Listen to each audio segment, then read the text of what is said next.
My question is, can we not put detergent when washing clothes that have najāsah in the washing machine, as the washing machine mixes the water with the detergent, so the smell and taste of the water would be changed due to the fail of a fa'il, which is the person that turned on the washing machine, and even the name of the water changes to like soapy water.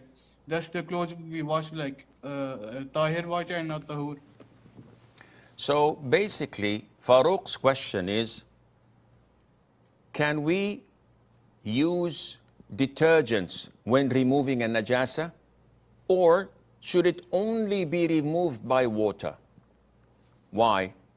Because when we mix water with detergents, soap and the likes, and they mix with the soiled clothes, the water can't be distinguished, and the nature of the water or the characteristics, whether it's a smell or taste or color, can't be identified whether it was due to najāsah or something else. So would that prevent the clothes from being purified? The answer is no.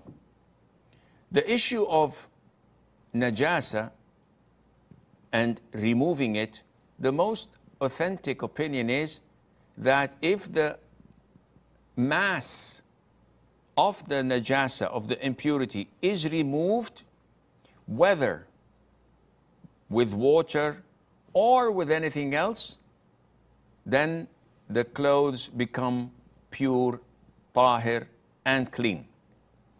Unlike water, so if I have to make wudu, and I perform wudu with a different liquid other than water, the wudu is invalid. Someone says, okay, a liter of water costs this much. I'm going to perform wudu with a liter of cologne that is 100 times more expensive and it smells better. We say that your wudu is invalid. In removing najāsah and impurities, the most authentic opinion that intention is not needed.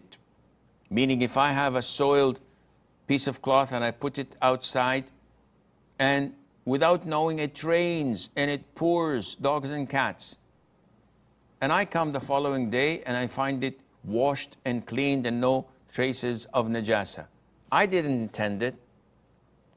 Nevertheless, it's pure now.